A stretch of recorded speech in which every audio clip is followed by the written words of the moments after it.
Welcome to day 9 of the drainage update. I'm out on the 8th.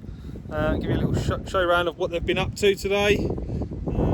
They've had a few problems down the bottom end by the big tree because of some irrigation pipes and cabling. I'll head down there in a second and show you. But the T side, they have finished now. They're just waiting for root zone to go on. To be honest, with the forecast of the weather tomorrow, the root zone will probably wait until next week. Unfortunately, the forecast tomorrow is supposed to be very wet. I'll head down the bottom and show you what the guys have been up to. Down on the 8th fairway, you can see, looking back at the 8th tee, where those runs end, and that's where the land starts to change and starts to fall down this way towards this main drain that they've cut. So green side of the 8th, everything's been cut. They're just backfilling with pipe and sand. This area they haven't done yet. Hopefully they'll do it tomorrow. Again, depends how wet it's going to be. If I head round, I'll just show you how the main drain all links up, because it's going to be double-sided, taking water from the green side and from this fairway side. So if I point you down into that, that's what some of the junctions look like, to give you some idea.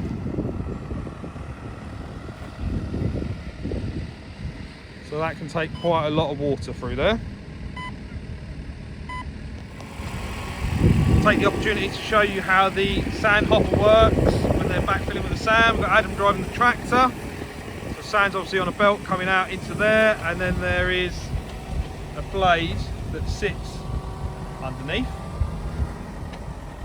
And it's set to the depth. Let's see if I can show it underneath, just slightly, and it leaves the sand.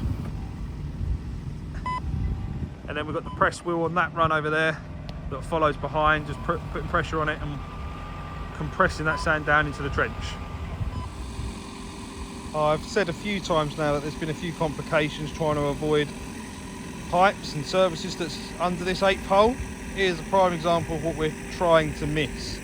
So that is an irrigation network cable. So we've found the cable, the signal cable, and we don't really know where the pipe is, so we're trying to avoid that at the moment. Welcome back to drainage update day 10. Unfortunately, rain has stopped play. So they've got most of the trenches cut on 8. But unfortunately, there are certain areas that they just haven't been able to backfill, and they haven't been able to trench. So if I'm currently sitting in one of the gates, but if I spin you around, this area is still to be trenched, which we will get back to on Monday. I'm going to head out to 1, 9 and 10 and just show you how the drainage has been working. We've just had a downpour, so hopefully the water will be running.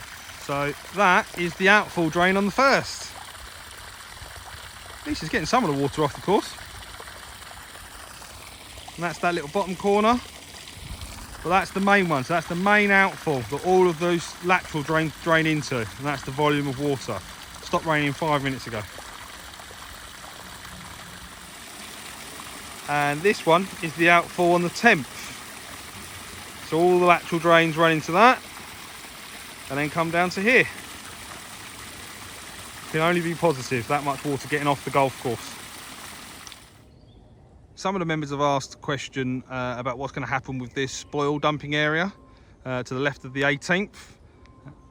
Once all the drainage is completed, once the path network's completed, we have got plans just to tidy this up, obviously landscape it in and blend it into the bank of the green. So it will remain that area is going to be a no play zone for the foreseeable, but obviously we would like to get this back in play, and it will end up being probably to fairway length. There will be 18 holes open this weekend. One thing just to update members on is that the 8th hole will have a trench across the fairway. It has been roped off, so please follow the diversion instructions on the fairway. It will point you towards a gangway on the right hand side to get you round the hole. Enjoy your golf.